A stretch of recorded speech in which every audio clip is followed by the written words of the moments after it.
Oh, we're about to rank up again? We're about to rank up, aren't we?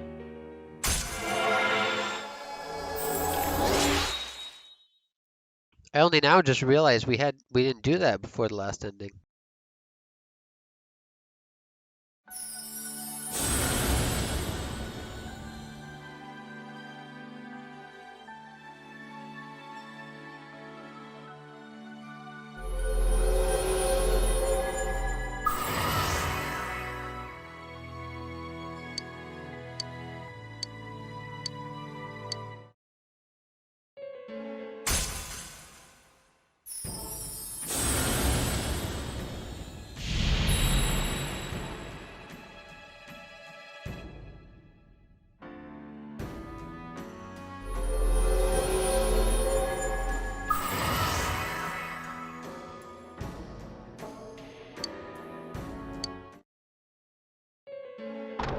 Hey, you guys?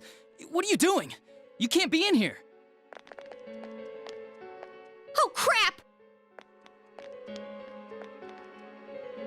We were keeping an eye on the suspect. The police officers outside seem to have their hands full helping Dojima-san. If Namatame were to escape, it would be a disaster for the police's reputation and their trust in you, Adachi-san. Oh, I see. We'll tighten security from now on, and I'll arrange for him to be transported out as soon as possible. So, if you guys can keep quiet about being in here, I'd really appreciate it. How is he, Doctor? He seemed to be extremely agitated a moment ago.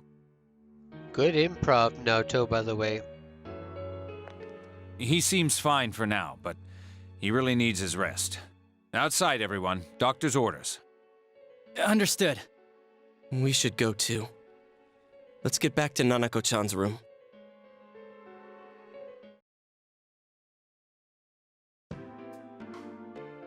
So what's this thing we're missing, huh? To tell the truth, there's something that's bothering me too. Why did he start killing people in the first place? Well, he said himself it was to save them, right? So he killed his lover in order to save her and kept going? The police speculated the first murder was related to the affair, so they called in Namatame for questioning. But everything in his testimony and his bearing, no matter what they looked at, they found nothing suspicious. If he truly is twisted enough to believe that murder is a means of saving people, I think that would have shown through. Maybe he faked it real well. Or maybe he started out with a normal motive and got a taste for killing after the first time. No, if that were the case, his motive for killing that announcer would be even more inexplicable. Namatame and his wife were separated at the time. Both Misuzu Hiragi and himself testified that she had discarded him. Hiragi also knew about Yamano beforehand, and Namatame was shocked to hear of Yamano's death. Their relationship was known and was not strained to the point of murder. There's simply no motive in the affair angle. The police invested a great deal of effort into investigating this point. Therefore, we have no convincing motive for Namatame to kill Mayumi Yamano, although her name was written in Namatame's own diary. His reason for killing her. It's still possible that he was crazy to begin with and no one realized, right? I don't really get any of this. Oh, this is so confusing! Hey, we could hear you in there. This is a hospital. Maybe you should quiet down a little. Oh, there you are, all of you. Please come with me immediately. Huh? What's going on? What are you waiting for? Hurry, go!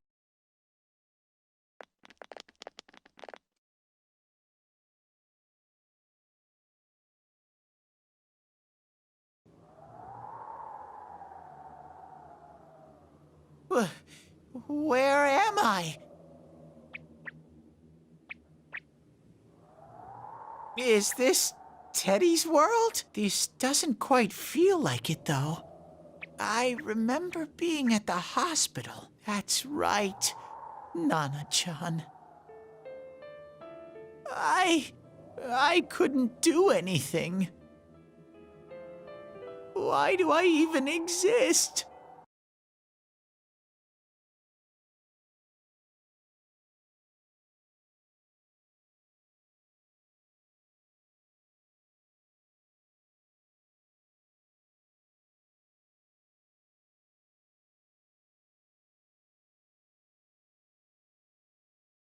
I couldn't keep my promise. I lost my reason to be there. That's it. I remember now. So, it was true. Guys! Sensei! What should I do?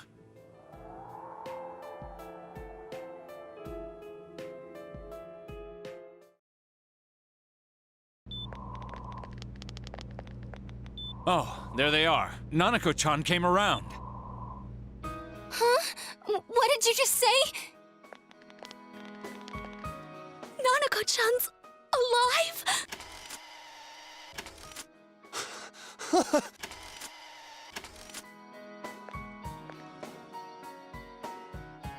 You all should go home for the night.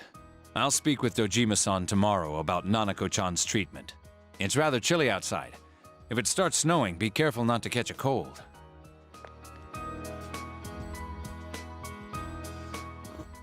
Wait a second, where's Teddy?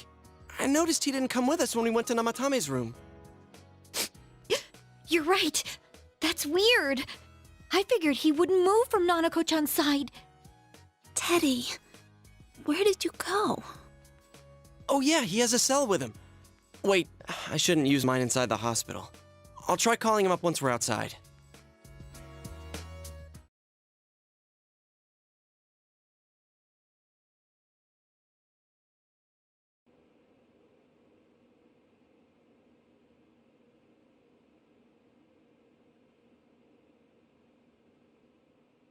Oh, there you are. I forgot to tell you. Don't pull that again, okay? You can't just meet with the suspect like that. Anyway, I came to give you an update on Dojima-san. His wounds opened up a little, but he's treated now and he's fast asleep.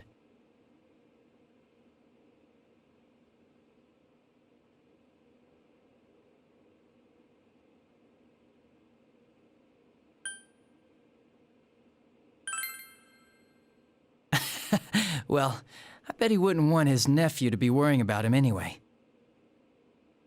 Anyway, I heard Nanako-chan's on the road to recovery again. You guys were being so dramatic that I got really worried. But this is good news. She'll be well again in no time. By the way, you're all alone at the house now, right? Well, enjoy your freedom while you can. Dojima-san and Nanako-chan will be back soon after all.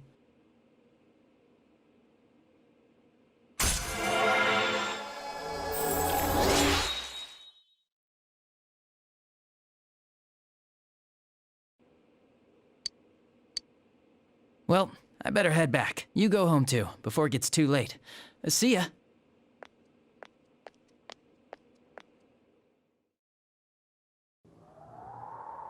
Couldn't save.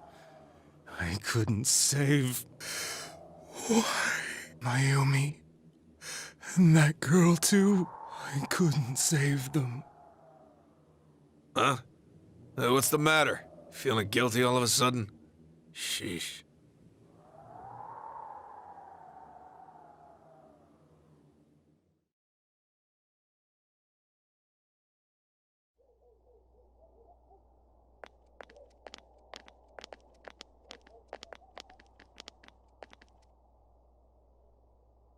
I can't reach him.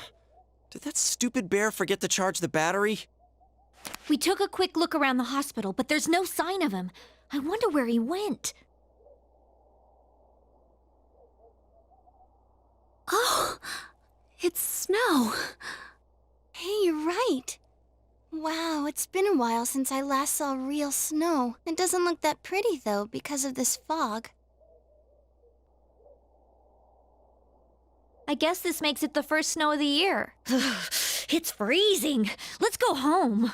Hey, Yosuke, if you find Teddy, don't forget to contact us, all right? I know. Let's meet up at the special headquarters tomorrow.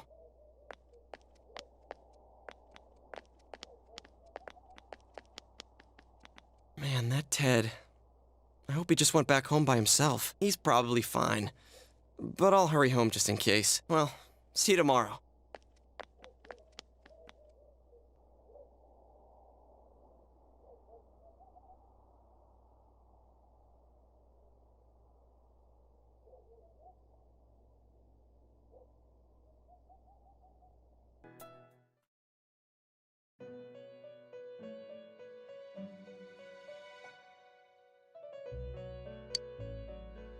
Welcome.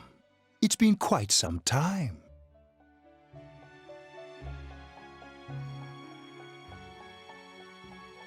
Do not be alarmed. You are fast asleep in the real world. I have summoned you within your dreams.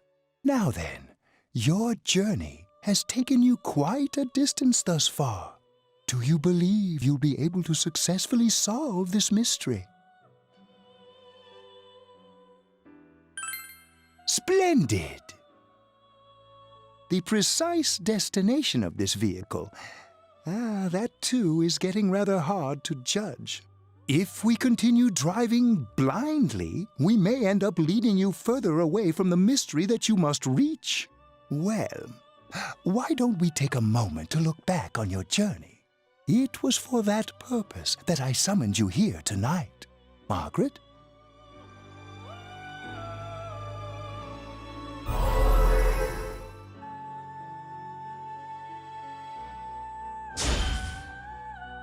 Really getting it is totally different.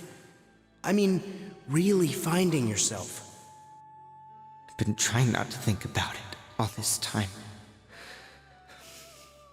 But I finally feel like I can face reality. I'm going to think about my life and set my own path. We are experiencing the words engraved into your memory during your journey. Failing to understand and failing to listen are rather different things. All right, let's go ahead and think this through as much as we need. If we leave any unanswered questions behind, we'll just be lying to ourselves. I'll think as hard as I can and try to help. Come on, we've accomplished this much together, haven't we? Right. Together. And it seems you have comrades with you as well. Those heading in the same direction through this dense fog.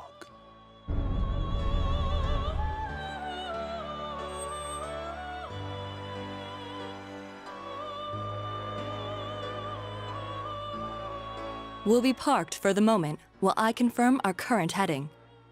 As I mentioned previously, this year will signal a great change in your life. Though there isn't much time left, it can be worth your while to take the time to stop and reflect. People are like water flowing in a river. There is only one stream, but all who pass through it are affected differently. Some travel fast. Some change their course, experiencing countless events as they travel down the river of time. Just so. The state of this room reflects the scenery of your heart. Perhaps this may be a time for contemplation rather than action.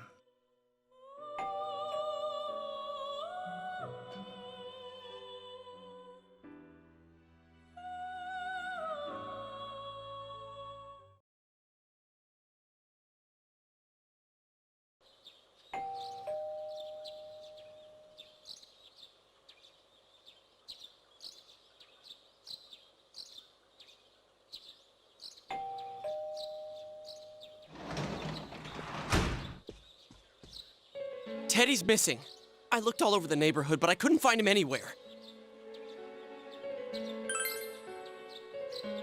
Yeah, me too. He was acting all weird lately. Rise and the others are checking inside the TV to see if he's gone back to the other side. We're meeting pretty soon, so will you come with me to Jeunesse?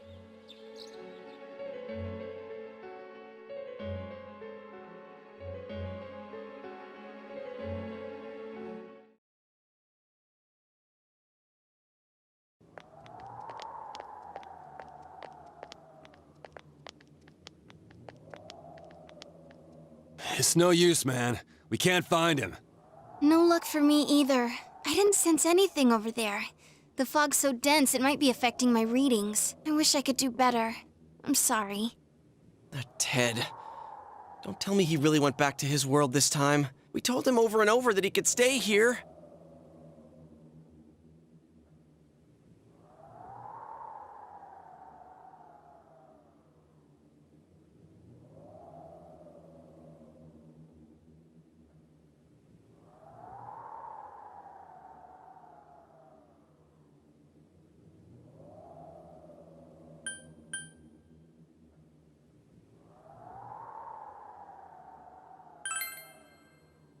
I guess that's all we can do right now.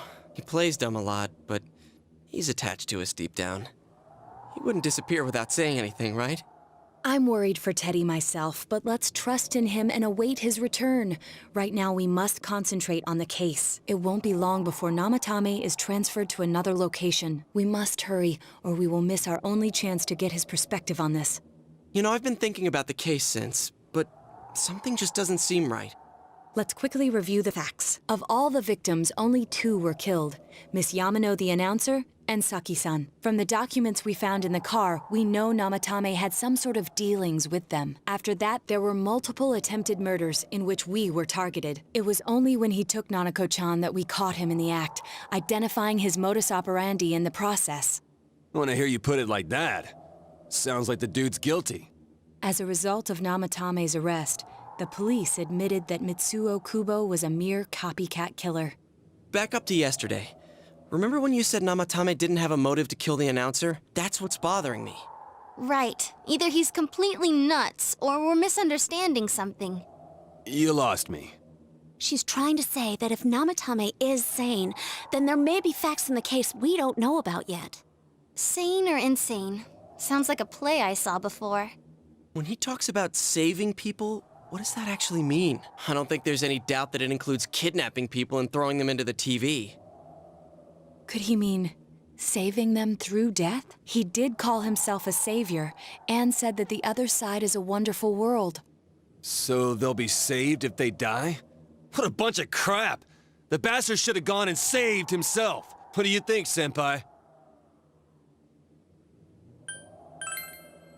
If you think about it normally, it's gotta be him. But there ain't nothing normal about that world anyways. There's something I've been wondering about for a while. When we first encountered him, he said, "You're the ones I saved. Don't worry, I'll save this girl too." So, if he saves people by killing them, did he save us too? Wouldn't he actually have failed to save us? You raise a good point. If he thinks that salvation comes only through death, his words to us make no sense. And another thing, the Namatame who appeared on the Midnight Channel said he failed to save Nanako-chan. Well, maybe he really was trying to save the victims by putting them inside the TV. Come on, don't get all quiet like that. You guys know I just say the first dumb thing that pops into my head. The possibility that he truly intended to save us. But he's still the one who threw in Saki-senpai and that announcer, right? Sure, we haven't nailed down his motives, but that doesn't change the fact that he killed them. Or what? You think someone else was involved? What makes you think so?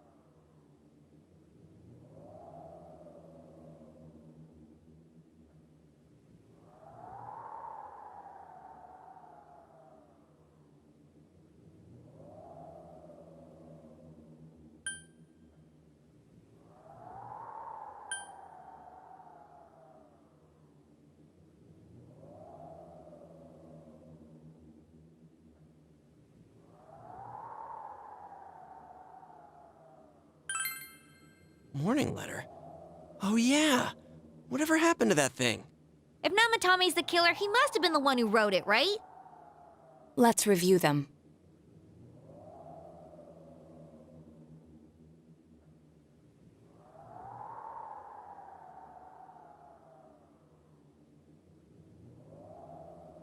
Yes, that's right. Isn't that kinda odd? Would someone who thinks he's saving people by killing them write stuff like, "Don't rescue or kill"? Yeah, and the "will be put in and killed" part doesn't make sense either. If the killer was writing it, wouldn't it be more like, "I'll put in and kill"? Hey, could this mean...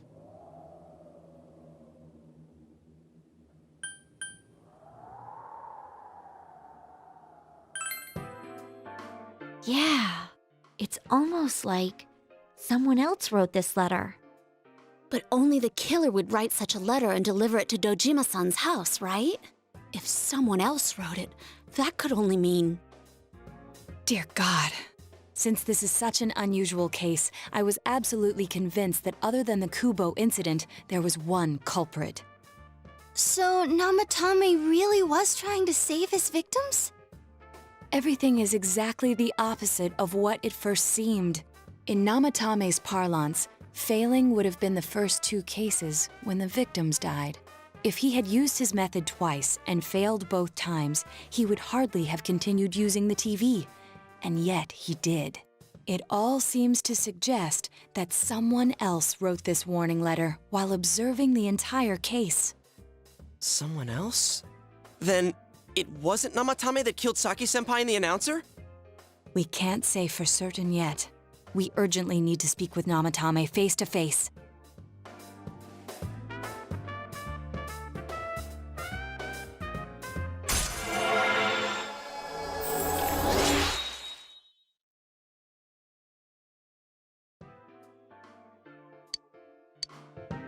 How though? After what happened yesterday, they said they're gonna tighten security. I have a plan, but there's no time to waste. Let's hurry to the hospital.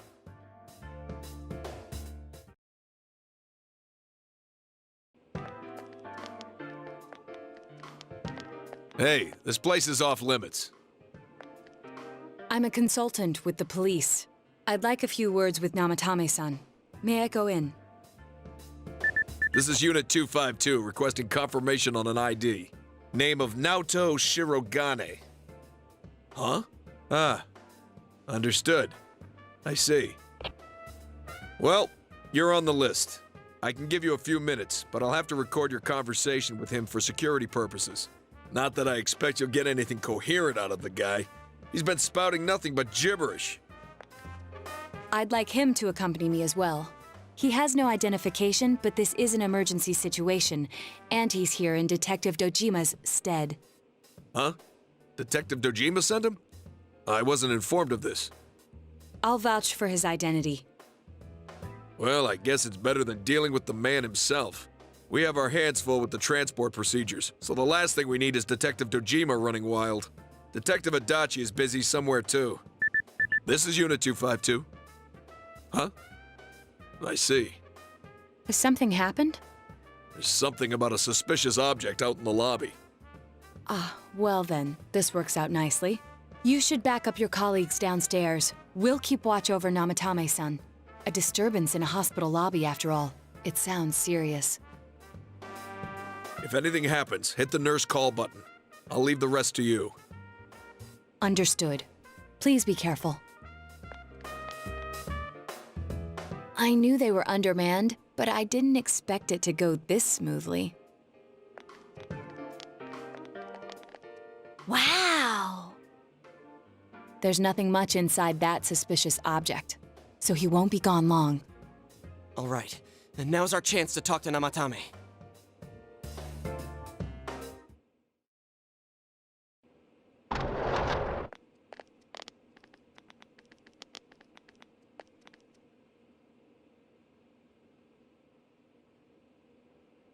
Namatame-san, there's something we'd like to ask you.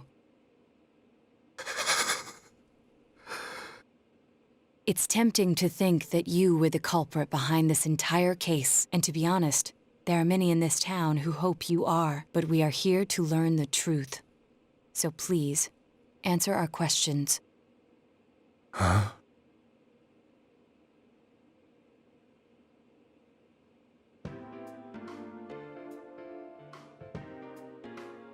Well, duh.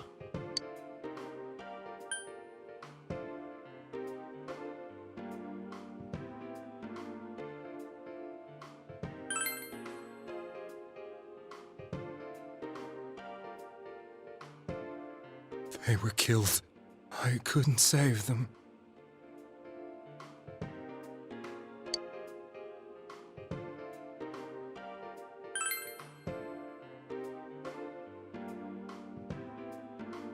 Huh?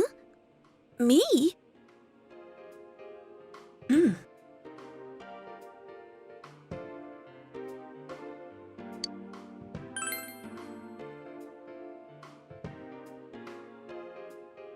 No. If nobody saves them, they'll be killed. That's why I put them in there. Then tell me if my estimation is correct so far. After discovering the Yamano and Konishi incidents, you realized an appearance on the Midnight Channel meant certain death. Thus, to save her from that fate, you kidnapped Yukiko Amagi. Hello, plant or plant. You couldn't let her be killed, so you threw her into the TV, preventing the killer in this world from reaching her. And you repeated the process as more individuals appeared on the Midnight Channel. It all falls into place. His body is weak, but his mind is sound. He's trying to tell us the truth. Yeah, but if the stuff he's saying is true... There's another killer who murdered the first 2 victims? Indulge us in a few more questions.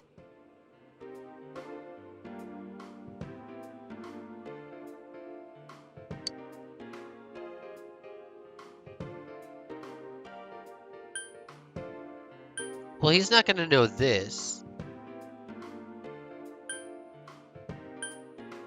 And he didn't do that, I'm assuming. So let's start with this.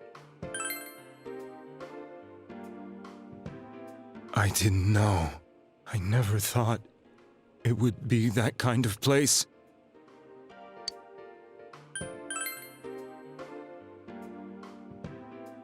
What are you talking about?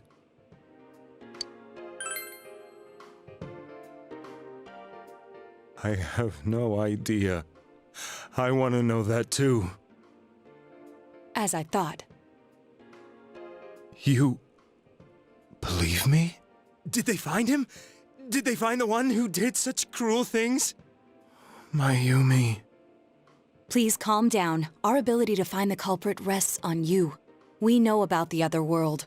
In fact, we're the only ones who can fully understand what you have to say. Only you? We did blame you for everything at first, but now I think we can accept whatever you got to tell us as truth. Please, tell us everything you can, calmly and slowly. You're willing to listen? Do my story?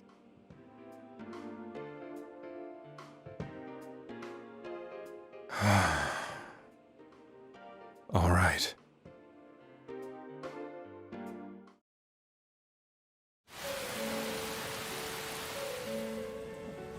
Soon after my affair with Mayumi became common knowledge, I returned to my parents' home, as if to run away from the scandal. And I started drinking heavily to drown my anxieties. I hadn't been able to reach Mayumi at all, and that didn't help either. Mayumi, where are you? She'd been disgraced on all the afternoon shows, and forced to resign from the program she was on. I caused her so much trouble. I wanted to at least apologize to her, but I couldn't even do that. I lost the will and energy to do anything. Then, one day, the rumor I heard some time ago came back to me. Since I had nothing better to do, I sat down blankly in front of the TV and watched my own reflection. And all of a sudden, there was Mayumi. Mayumi? Is that you? The Mayumi inside the TV looked as if she was calling to me for help. Mayumi? Mayumi! When I reached out unthinkingly to touch her, my arm disappeared into the TV, as if I had dipped it into a pool of water. I was so shocked that I lost my balance and nearly fell face first into the TV.